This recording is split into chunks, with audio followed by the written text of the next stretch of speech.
it's 5 after. I don't know if that is enough of a grace period for anybody else that's wandering on in here, but if they do, they do, and I realize that everybody's time is important, so we'll go ahead and get rolling. And just a little bit of introduction of who I am. I don't, my name is Chris. I'm with CAS Creative Options. We're a small private investment firm. One of the things that we do use a lot is email communication out to prospects and clients as part of our efforts to stay in front of them as much as humanly possible.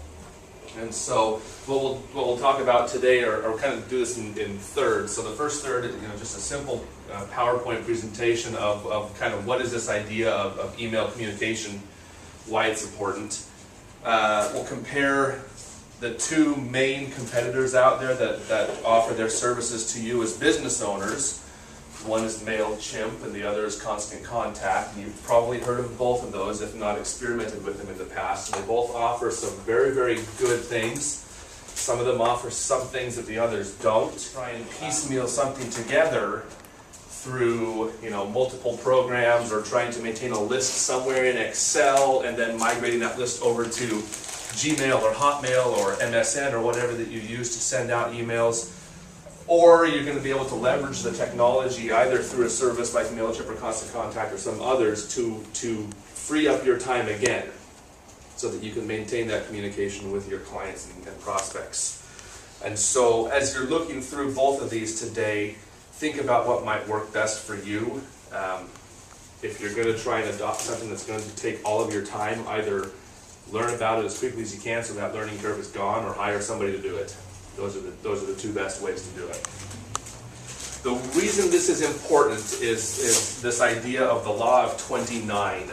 And this law you kind of have to take with a grain of salt. It was developed by marketers who are trying to sell you a good or service. And so they're obviously going to try to sell you something that makes you determine that you need their help. So they came up with this idea of the law of 29, which basically states from the time that you meet somebody and they become a cold lead until the time they turn into a customer or a warm lead, it takes approximately 29 touches from you. Either face-to-face meetings, phone calls, emails, advertisements in paper or online or something like that before they'll actually become a client or customer of yours. I think there's probably some truth to that. Maybe it's 29. I think a lot of it has to do with the effectiveness of your communication, the effectiveness of your message. If your message is garbage, it's probably going to be the law of 40. If your message is more pertinent, if you've qualified your group of people, it could be the message, the law of 5 or 10 or 15. And so there's going to be a lot of variables there. But the main point is, very, very, very rarely am I going to meet someone today and tomorrow they're going to be a client of mine. It's going to take them some time to warm up to me, to learn who I am, what I provide as a good or service, for them to make the decision to become that client.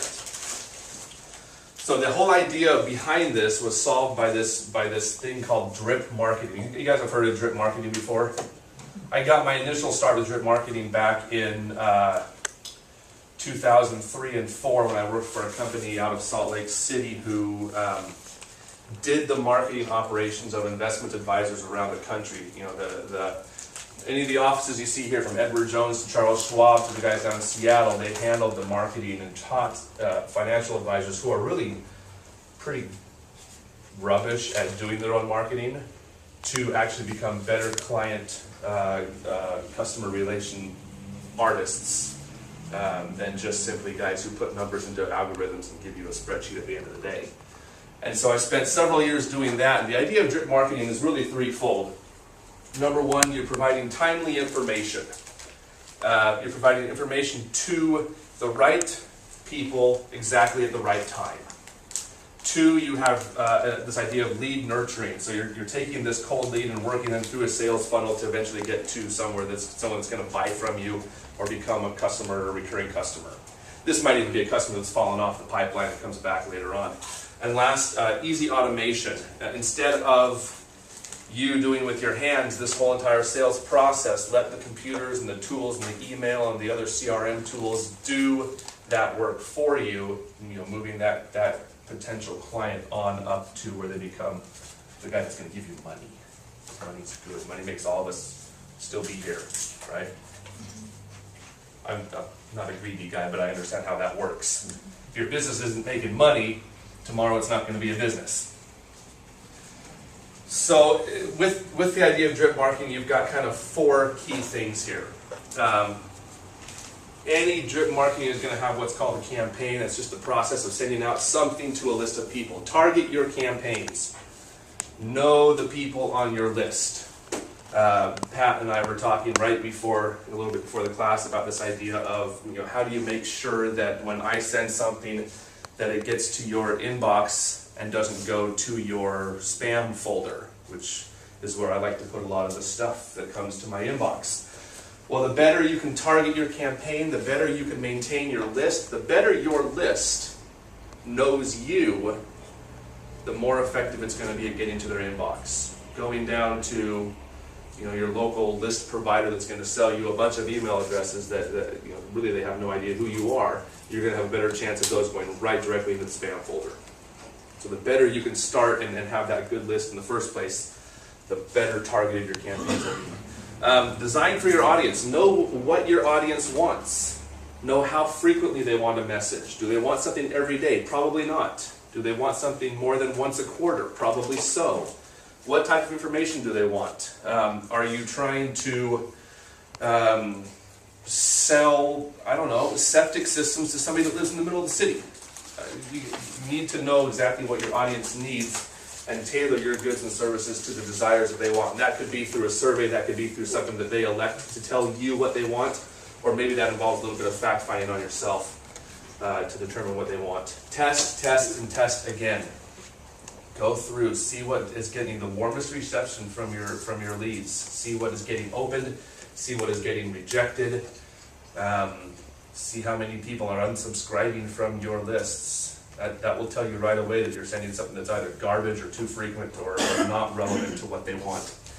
And last, use your tools. Don't rely on something that's going to be built for you. Some sort of email marketing tool to tell you the analytics of what you're doing. Because only as you track something are you going to be able to tell whether or not it's effective in the first place.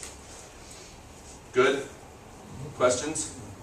Does Google Analytics fall into this stuff? Google Analytics can fall into this. If you employ Google Analytics in your web site, you can have that feed information into several programs, and it will give you ideas on visits and links to other sites that people went to from there, whatever all Google Analytics does for you. So Google Analytics can go into an email and tell if the people are opening the email or not? Constant Contact and MailChimp will tell you if people are opening your email. Once that directs traffic to your website, if that's what your goal is, Google Analytics will compile all that information and feed that back through. In this case, MailChimp can read Google Analytics. The two go back and forth, and that can give you more data to work off of. And so if you do have some of these other tools on your sites, that feed them back into it and start using the data to analyze. The more data, the more good data, really the better. And lastly, just these are the basics here. 5 ideas to keep your messages most likely to be read. Plan your message. Don't send out boat weatherizing tips to clients in the middle of North Dakota. They're probably not going to need it. You should know who your clients are, send out relevant information, plan your message to be for them. Keep your content creative and relevant. Several studies have gone into the subject line of your emails, and the more creative you get on that, the better chance you have at whoever receives that email of opening it.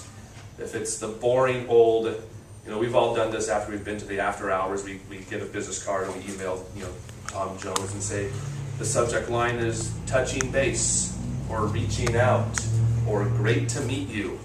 And you know exactly what that email is going to say before you even open it. So get creative with your content. Ensure permission. Very, very, very important. Both MailChimp and Constant Contact are not spam tools. They strongly, strongly advise against just buying a list of 20,000 emails and uploading it and spamming these guys. Besides that, you're going to spend a ton of money on people that aren't going to open up your emails in the first place. So through your connections that you make in Mount Vernon, in Burlington, in Skagit, in Whatcom, in Snohomish, and Island, all these areas that you might have customers or clients or prospects, feed that information in there so that people know who you are. When you get a business card from somebody, or when you meet somebody, all it takes is hey Jamie, can I add you to my monthly email list? And if they say yes, great. If they say no, deal with that in a different way. But the thing that irks me the most is when I get people onto my mailing list and then they unsubscribe after one mailing. I'm like, well, why did they want to be on it in the first place? At least go through and make sure you have the permission. Clean and accurate data is key. Make sure your email addresses are spelled right. Make sure your names are spelled right. Nobody wants, if you're John, you don't want to get an email to Jon. It's just make sure your stuff is clean. Phone numbers, locations, everything, so that you've got a clean database to mail to. And then track, analyze, and adjust over and over and over and over and over and over. That's going to be the key. Learn how effective your campaigns are. Learn what works and what doesn't, and quit doing what doesn't work and start doing what works. What's the definition of insanity?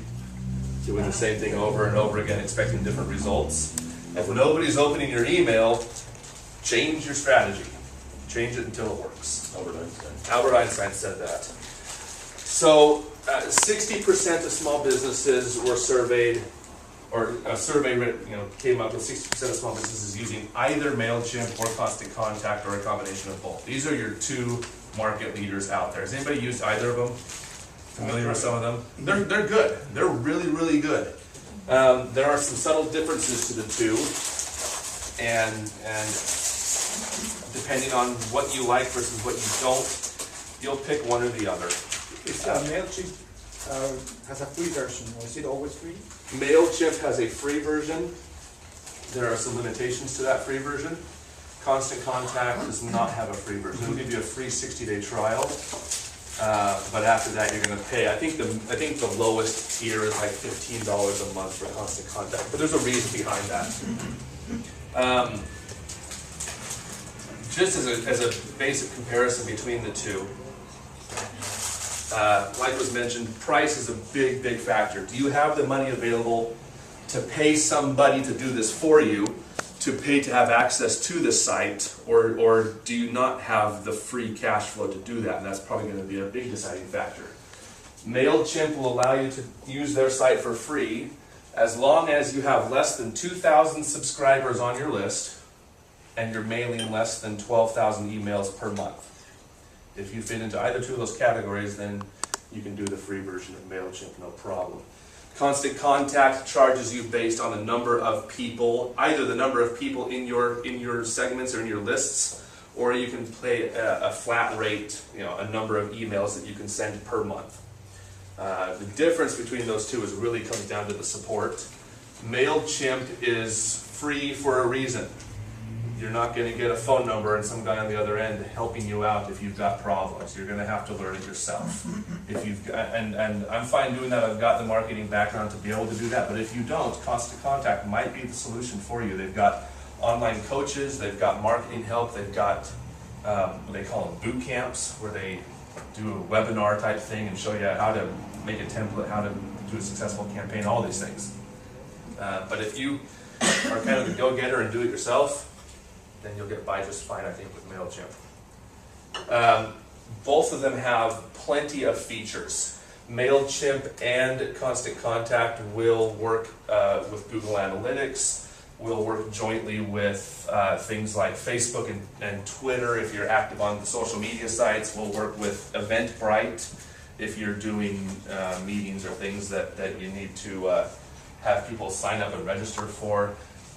The features to go out there and successfully work with what you're already doing in the interweb, if you will, are so plentiful for both of them. In fact, on MailChimp, where is it at here? They've got a list of all of the different programs that they work well with. And I'm probably not going to be able to find it now. Because I want it right now.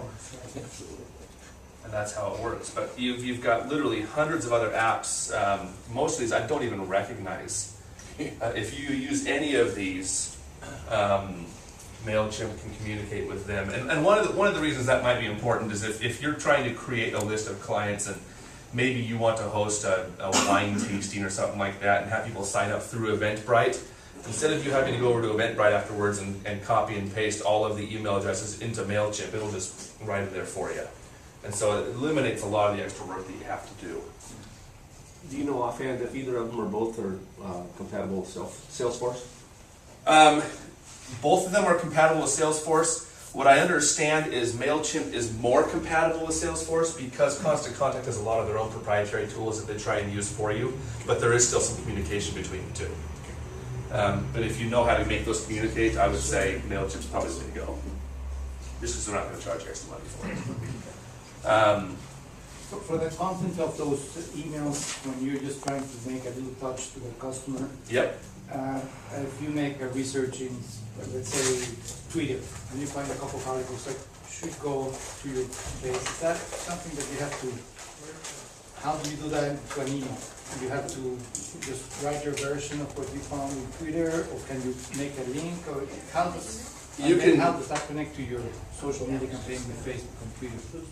You would create a campaign that would have either a short intro and a link to that article that you found that's relevant to you, and as part of your campaign, when you send it out, you can post it to Twitter, you can post it to Facebook, and it will kind of repost what you do to everybody that follows you.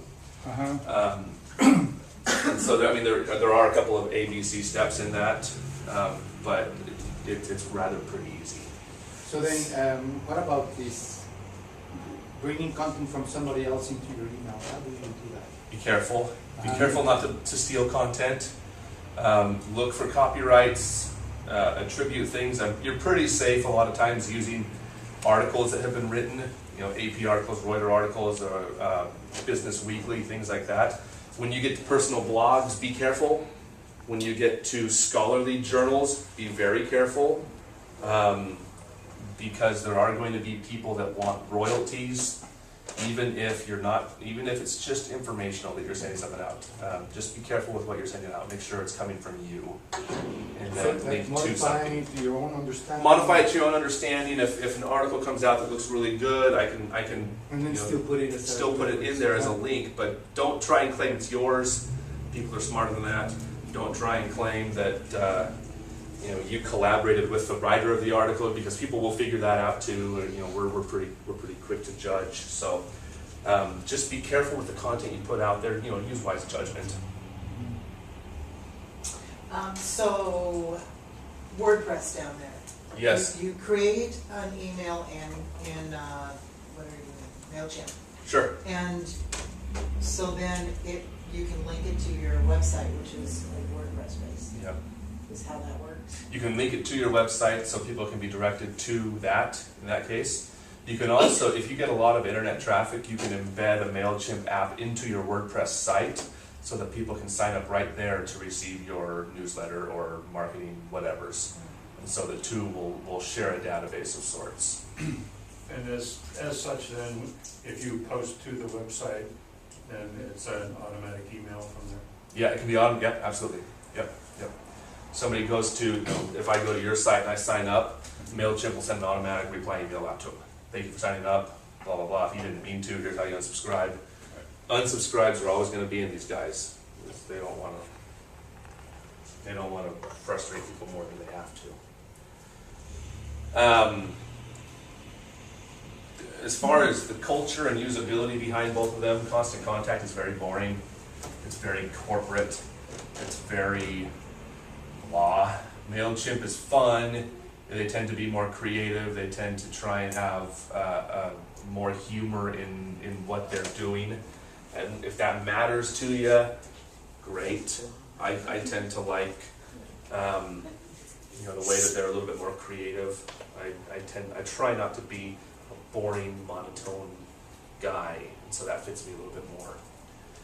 Any other questions on the two? I mean, I don't use Constant Contact mostly because I don't have, I target my prospects and try and qualify them to such a point that I don't have more than 2,000 people I'm sending an email out to, so that fits as far as the price goes. I'm not sending out 12,000 emails per month because people don't want to hear updates on the stock market every single day, 20 times a day, or they're just going to say, forget it, Chris, you're driving me nuts. I've got 400 emails in my inbox, leave me alone. And so, you know, it works well for me to use that. I don't know much more about Constant Contact's process other than the logistics of the two are pretty similar, working from beginning to end of creating a campaign and sending out an email. It's not all that different. In fact, what I did before we got here is I put together a simple campaign, sent it out, and it was just to my test list. This is really, really, really important, really cool. So this list is just my email, it's my personal email address and my work email address. That's all that's on that list, and I sent it out. It was just a basic template. It got there within, it was like 30 seconds or a minute to my email. I felt my phone give me the little buzz. And I opened it up on my phone and looked at it. I did not open it up on my work email and look at it. And what comes back to me is when I open up my reports in MailChimp now I see that my campaign today had one open. I've got a 50% open rate. Cool. I know people are looking at it at least. I can get in there and see, in fact, I can click on this 50% here. And if you can't see it, let me know. I can see that, you know, Can you just hit the light? yeah. See Birk 79. Yeah, I can feel those lights. I don't know how. Is that better? Oh, Yeah. yeah. The other one, yeah. You want the other one too? Yeah. Is that good? All right. Nice and dark and intimate. This is fun. You can see that I probably overdid it. I opened the email up 5 times. I probably didn't need to do that. But you can see that of that campaign, Chris opened the email and Chris at work did not. You know that. So I know what my reach is getting to, and that's either a combination of how well my message is, or how well my subject line is, or how well I know my audience.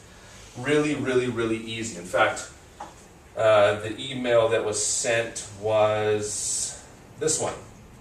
And so it looks nice. You can put images, you can put text, you can put graphics boxes, you have your mailing address and all that information down at the bottom. You have your return email, you can unsubscribe. I'm not going to. And most importantly, as you look at this is, and Pat and I were talking a little bit about this too, is this is how it looks to a customer that gets your email. It's coming from Chris at CAScreativeoptions.com. It's coming from a real email address. It's to Chris. This is kind of a redundant message, but it's to me.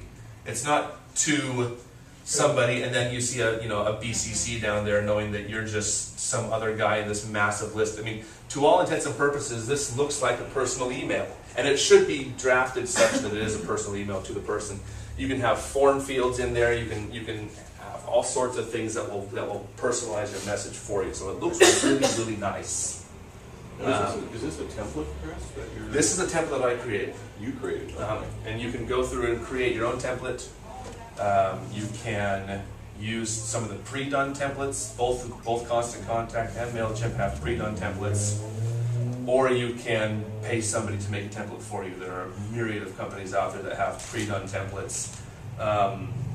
Theme Forest is going to be probably the best one if you're interested in. I don't know who works them. I don't get a kickback from them, but I've bought templates from them before for other things, and they're really, really good. What was the name? Theme Forest. They're themeforest.com or net or something or other. But if you're interested in having something that's maybe a little bit more personal to what your style is or looks or whatnot, then you can go out there and do something like that pretty easily. So is this some sort of a newsletter that you're sending to your customers? And the other question would be, how is that related to RSS? I don't know the relation to RSS because I don't use it. Okay. In my case, I use this for 3 different things. I use it just for introductions, I use it for educational pieces, and I use it for events that we do. It's like an invitation. An invitation, yep. You can use it to send out thank you notes to people that attend or that bought, or if you're running a nonprofit, to donors, whatever the case might be. You can send out, training things. How do you use my product that you just bought? Or if you're interested in this product, what's it used for? How do you use it? I mean, the possibilities are endless on it. What you can send out. How it integrates to RSS, I don't know. Okay. I kind of stopped using. It's not so much used anymore, no? I guess Google got rid of it or something like that, Right. and Google kind of rules the world, so if Google's not using it, then I think it's probably on the way out, and the next thing is on the way in. But again, if it's something that you're using heavily already, look and explore how you can incorporate it in. If it's not, find out what the new big best thing is, and work on incorporating that.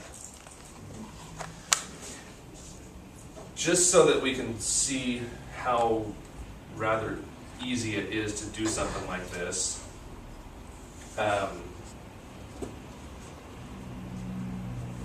We'll walk through really quickly how to send a campaign. It's so easy as far as the steps. What is required of you is the content and the ability to draw your audience to open it and not just throw it away. So what we'll do is just do a really quick campaign here. This is just the main page that you come to when you're campaigning and trying to figure something out here. This is assuming that you already have your list in there of email addresses that you want to target. And I have 2. In fact, let's see here. Let me go back to lists. I won't spam you, but whose email address can I put on here I mean, do you have a smartphone you can get email really quickly? Give me an email address. Sharon at SharonHanson.com. Sharon at S-O-N or S-E-N? S-E-N. Add a subscriber. Sharon at SharonHanson.com. Does that look right? If you can't see it. Yep. Okay. So I did my first part there. I realized that my data is accurate. Pat myself on the back. Sharon Hanson. And this person gave me permission to be added to. Did you give me permission? Done. So I'm going to add her to. Anybody else want on it, just to see what it looks like on your own device or whatnot? I do have a Jim at GordonTelecom.com. Jim at Gordon Telecom. Telecom.com. Jim. Gordon. I was just going to assume, but It's okay. you know what happens when you assume. Jamie, do you have your hand up? Yeah, J Gedemy. Do it again. J-G-E-T-T-E-M-Y. J-E-T-T. G-E-T-T-E-M-Y. At Artegan, A-R-T-E-G-A-N.com. Tegan.com. Jamie. Gedemy, Capital Power, Senior Village. Senior Village? Yeah. Okay. So I've got some people now that know me that are on my list, and so let's go take a look at my list here. And I've got 5 people on here. So I've got Sharon now, I got Jim, I got Jamie, and I've got myself on here twice. So I've done my work. This is a good list. It's a list that's been cultivated. You're all prospects to whatever widget I'm trying to do at this point in time, and I want to reach out and work on that whole law of 29 thing. I want to make sure that when Jamie goes and decides that she finally needs a widget, she goes to Chris and not to Bob's Widgets down the road. I want her to be right on the, I want to be on the top of her list when she starts thinking about this need or desire. And so I need to create some sort of a campaign. I need to have some sort of an informational or promotional or a coupon or something related to what I'm trying to get Jamie to do, and same thing with Jim and Sharon and myself. That includes what it is and a basic call to action. No problem. We're all familiar with how that works. And so I'm going to create a campaign, and it's going to be, you see how they kind of get played around here, regular old campaign. So you can do a standard campaign. You can do a plain text campaign for people that are not so savvy on the computers and maybe are still using MS-DOS and can't get pictures. I think we're working out of that. You can do an A/B split campaign. So you can do RSS feed. I didn't know that. You can do an A/B split campaign, so you can split your list in two and send it to A and send it to B at different times and see what gets a better response. Are people at work? Are they on the weekends? Is it at night? Who knows? And kind of judge by how well it's going there. And I don't know a single thing about RSS to tell you what that last one is. But if you want to learn about it, I'm sure there's a knowledge base out there somewhere. I'm really good at what I know about. I'm not very good at what I don't know about.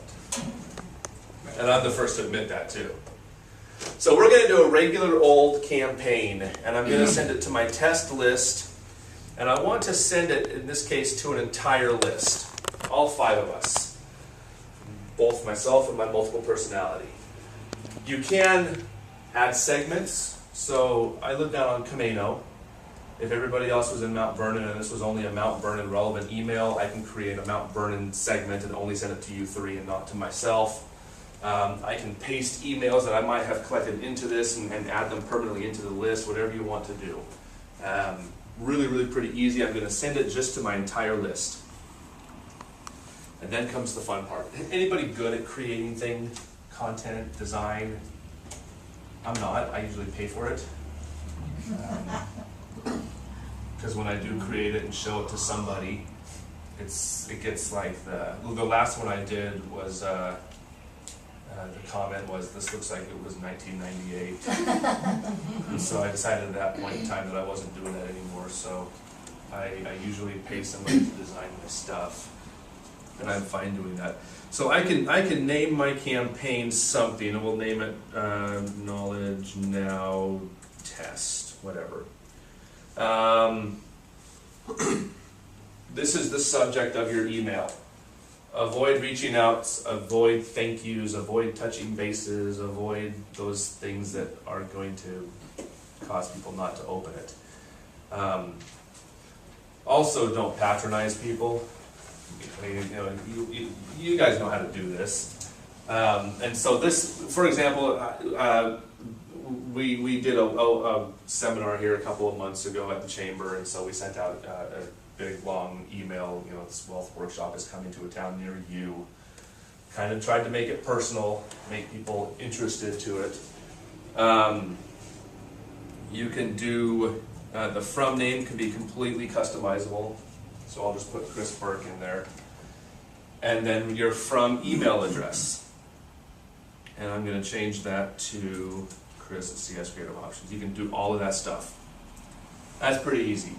On the other side, you can, for people that pay, you can have MailChimp manage the replies. You can do a whole number of things with that if you're willing to whip out your credit card from how they replied, where they replied. Personalize the to field. If you've got merge tags in your email, it will personalize it with the first name of every single person in your segment. Really cool. Try and do it. Nobody likes to get those emails that say, like the ones you get at your house, current resident, because they don't care about you. They just, whoever's at this house here, please read my garbage. Tracking options. This is where it gets pretty cool. By default, MailChimp will track the number of people that open as well as the number of people that click inside your email. So if you had different links going to your website, to your online store, to whatever, it'll track how many and to where people clicked from your email. Super cool. Again, all this data stuff. Google Analytics, if you have it built into your site, it will track all the links associated with that on there and give you reports on how that worked. This side is mostly pay stuff, e-commerce 360, goal tracking, all these other things that you know, track stats in Salesforce, so you've got that built into there. All these different things that you can do. And play around with them, you know, to a list that you create and use yourself and see which works best and what you need to use. And last, social media. You can auto tweet it, you can auto post to Facebook if you want. Both of these will, at least to Facebook, I know that if you link your MailChimp to Facebook, when they get onto Christensen's Nursery and their Facebook page, they have a little thing that it says, you know, please add me to your mailing list, and MailChimp will collect those emails for you and put it into here automatically. Super cool. So you're already gathering people just while you sleep, hopefully. So we'll hit next. And this is where a little bit of your work comes in. If you know HTML, you can plug your own HTML in here, it does it all for you. If you don't, and you pay some 14-year-old kid to do it for you, he can put it in there for you. It's got basic templates, which are mostly just black and white placeholders you can put images into, logos into, text or whatnot. You can do themed ones, depending on what your business is. So, I don't know, real estate. You're an agent and you just got a new listing and you want to send that out to everybody on your list that is a prospective home buyer. Whatever you want to do, you can really kind of target that down. The options are pretty big, and you can kind of get sucked into this, like make it cool and make the links look good. Make it consistent at least. Don't change your logo every time. Don't change your layout every time. Find one that looks really good and use it over and over and over and over and over again. At least the basic template, so when people open up your email, they know just visually and aesthetically looking at it who it's from. If you change it every single time, I mean, the Hagen ads have been the same for the last 10 or 15 years. The design is basically the same. In fact, they're a little bit smaller than the QFC ads, which I've noticed, and they're doing that on purpose. They're trying to stand out. So stand out to recognize, make sure you're recognizable somehow. If you save templates, you can create your own templates and store them in there, where the basic layout is the same, but you change the text every time. So we tend to do a monthly or bi-monthly wrap up on the market. What's the market doing? So I pull up the same template I used last time. I change the text to make it current, because nobody cares what's happening in the market 3 months ago, and I send it out. And then that template is saved there for future use. My event reminders are up here too. I can select something that says, you know, this is what's up and coming, blah, blah, blah. And so you've got all sorts of options there. Anything that you might buy template-wise will give you the code necessary to just copy and paste it into there. You don't have to recreate everything and start from scratch. Really pretty easy. And so let's just do a basic pre-done, I don't know, an event. We're gonna have a car show, cars and coffee, because those are two things that most people like, or at least own. And so this is going to give you just the new editor. You've got a little bit of introduction as to what this is going to allow you to do, change pictures, change text, whatever the case might be. There's my email. Maybe I don't like the old Detroit metal on there and I want to change it to something more Italian or whatever the case might be. You can change things around. You can change all of your text, where, when, sign me up. Again, that's that link that goes to some sort of a page or something with Eventbrite. That's another one that's really, really easy to use. And so I'm not going to change anything in here because that's time consuming, but you get the gist of what you can do. Anytime you click on it, it's going to open up into this side on the right, and you can change your text, your fonts, bolds, italics, however creative you want to get. Don't use 20 different fonts on one mailer. It hurts people's eyes. Be aware of font size. Minimum 12 point if you want it to be read at all without some sort of your eyes bleeding. I mean, no one wants to get 3 pages of emails. So be aware of all these things. So Chris, if you have just like a PDF flyer or something, can you just upload that? Absolutely. Without having to go through the whole template thing? Yep. Okay. You can put well, I believe it'll take PDF, JPEG, PNG, GIF. Okay. It'll take your basic ones. Make sure your resolution is set right. Make sure you've got, try and keep the image itself under 2 megabytes. Anything bigger than that, and some of the people out in the outlying areas that are still on, Frontier, DSL, or the slower internets are going to have a hard time loading it up, and they're going to get frustrated with it by the time that You it's notice there. that a lot of the photos just don't load, because like mine, sometimes the photos won't load unless I click on it. I haven't had a problem with that. MailChimp will store your photos, and so that when the email needs to load it, it goes to MailChimp server and it know it's going to be there. You can also put if you want the link, you want to have a placeholder and have the link out to some other website and pull their photo in. That's depending on whether or not that photo is still there or if that website's still up. Most of the time I see the photos coming in just fine. Some web browsers have, for example, when I get some emails in my phone or whatever, it says display images. Google has it says, display just this time, display all images from sender, all these things. So as long as you're set up correctly on your device, it should be good. If you've got serious web problems, content problems, then you're probably going to get that little box with the X on it or whatever it is nowadays. Other questions? It's really pretty easy. Save and close. Next.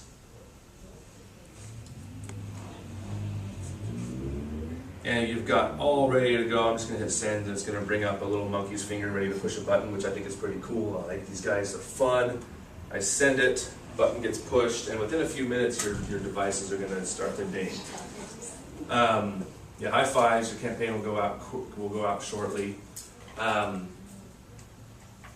They do a pretty good job on all of their templates, making them both formatted for a regular display or tablet, as well as a smaller phone display, a smartphone, so you don't have to worry about creating 2 of them. The text is going to come across on both. Let me know when that gets there. It might take a second. Other questions? What do you recommend to start, let's say, getting a little bit more confident and knowledgeable in creating a campaign? Get your friends' emails, your brother, your sister, your mother, your son, whatever, and start sending to them. Send exactly what you're going to send to your clients to them and get their brutal, honest feedback. Did this subject line make you want to open it? If you were thinking of buying this, would this one convince you? Is this a good call to action? Is this too much content or too little content? Be careful of too much content. And that goes for images too. Use those that you trust to give you solid and honest feedback. Don't use someone that's just going to say, yeah, it was good. Because then you're going to run into that problem of not getting the opens that you want. And just test over and over and over again. If you've got the people in your business that can enough people to get enough comments back, then perfect. Yeah, so it came through here on Jamie's. The formatting looks great. I mean, you've got your Steve Jobs phone there, so that's the majority of the market. They're formatted for that iPhone type display. But I noticed that Sharon has not a Steve Jobs phone, and neither does Jim. How do they look? Not there yet. What? You did it, Jim? Well, Jim working out is faster. It's a little slower paced. Keep things a little calm. That's all right. That's all right. Steve Jobs still works from the grave, I guess. Formatting though is great. Now you go home and open up the same thing on your computer, you're going to see it up in the big format that we looked at up here. So, giving it a little bit of time to take care of itself and feed all this data back into whatever. I've got my Knowledge Now test here, and I already see that 20% of people opened it. Did I get mine? I did, I got one here. So, here's my report so far. I've got a 20% open rate. That is cool. Now it's also going to give you, so as you're creating this, it's going to ask you a whole slew of questions about you and your business. What industry do you fall into? What sector do you fall into?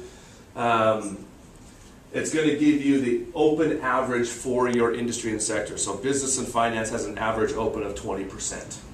That stinks. But the better you take care of your list, the better you qualify your list, that number's going to get a lot higher. I always try to shoot for 50%. If I'm not getting 50%, I go and look at my list. I look at everybody that's not opening it. If they've never opened one on my list, so long. I'm in the business to make money, as are we all. And even though it's not taking up a lot of my time and effort, I want this to be as effective as humanly possible. I didn't have really anything to click in there or any links.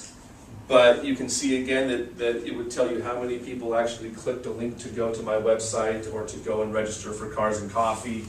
It will also give you the industry average of clicks, which is a dismal 1.6% in the business and finance sector. Horrible. No one wants to learn about anything that we do.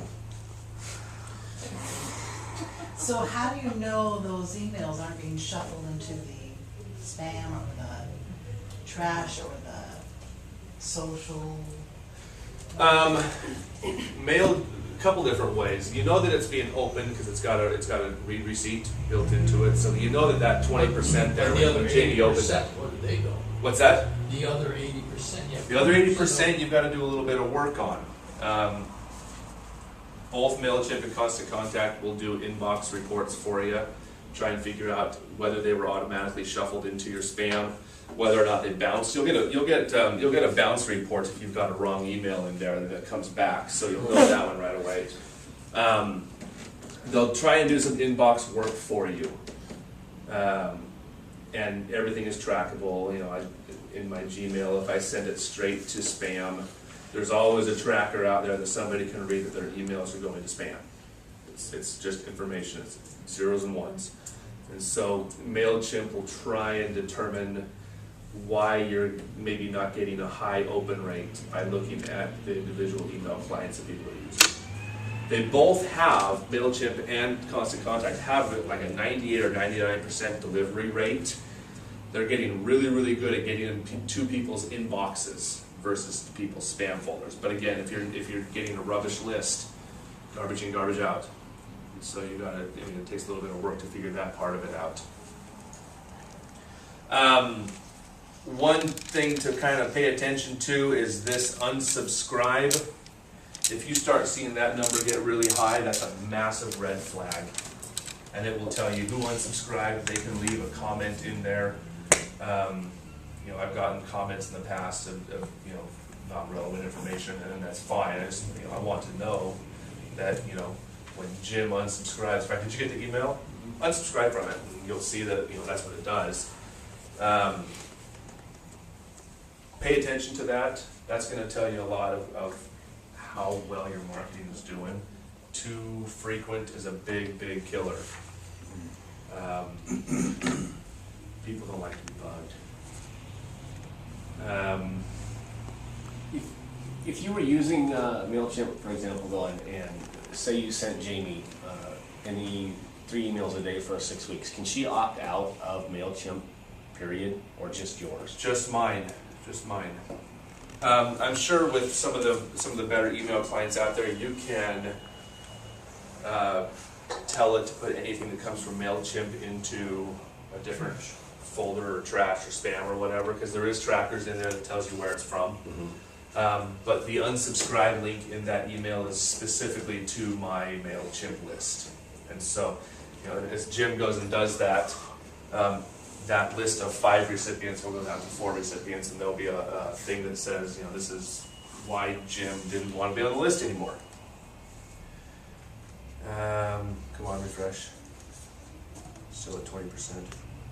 It does take time for the information to get back into MailChimp, depending on your client. So check it once or twice a day. Check it on your phone.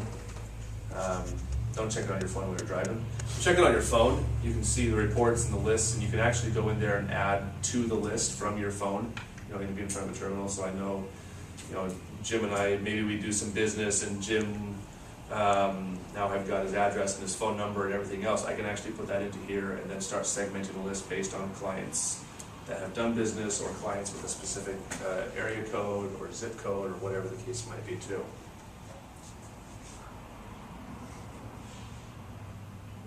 Successful deliveries, there you go, Pat. 5 successful deliveries to an inbox. So if that number is any less than 100, find out, it'll So it's to the inbox, it's To the not inbox. to another folder. that's what it's trying to track, yep. It was successfully delivered to, in this case, cburk79@gmail.com. Successfully got there. If you start seeing that bounce down lower, just investigate into it, see what it's doing. It's either a bounce back, or it's a direct into spam, or it's your email client's going to reject it. What happens if I set up a folder that's called Chris, and I filter all the incoming emails into my Chris folder? That will probably still come into the successfully delivered. It still won't show as an open until you go into that Chris folder and click on the email. And so, for whatever reason, maybe you're sorting my emails because you want to keep them segregated, or whatever the case might be. Once you do open that, it's going to show up on here. Was that a hand raise, or was that? Yeah. If she gets your email and she thinks it would be relevant to me and she forwards it to me, will you end up knowing what my email is then? No. From that, you could click onto my MailChimp and subscribe to it if you wanted to, or I could have a link in there to my website and you could follow it there, but it won't by default add you. Again, that's getting into the whole permission and spam thing. Sure, they're kind of sticklers about that. This is just a hugely powerful program.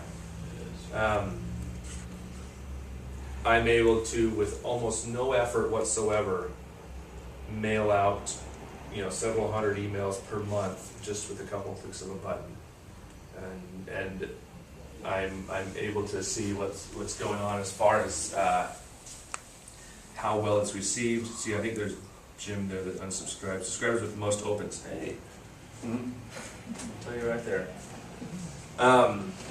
You'll get a really quick idea on how well it's being received, and that's the key.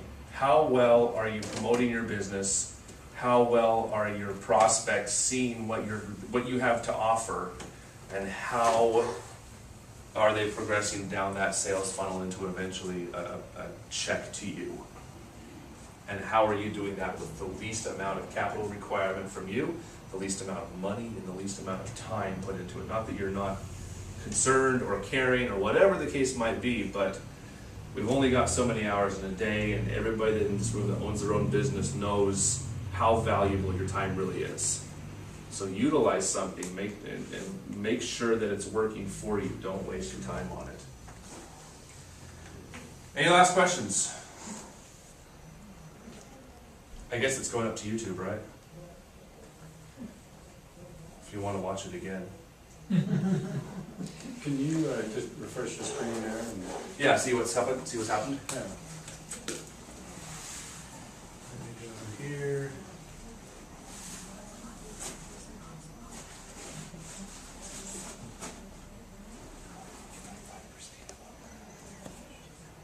Still the same, still getting some information. Oh, there's my one unsubscribed. So, can you click on that and see why you said I unsubscribe? can. I can click on it. I see that it is Jim. The reason was unspecified, and it does give you a place you can put comments in there, right? So you can say, Chris is an absolute jerk, I don't want to receive anything from him, or whatever your case might be. So you can see what it is there. Pretty cool. I hate it when it happens, but I love it at the same time. What is member rating? You said these gold stars and. The more activity that in this case Jim gives to my emails, opening, clicking, looking around, the higher that rating's going to get. I've got some that have 1 star and they're about to get 0 stars.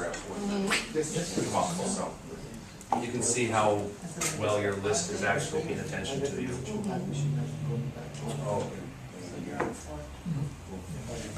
All right, well that's like 1 o'clock right on the dot.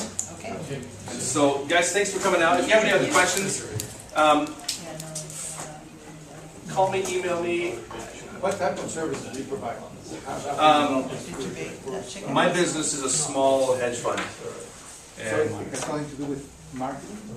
well, we do our own marketing, but it's not a marketing company itself. We're actually doing the good and service part. He's Wall Street Junior. Yeah, we're trying to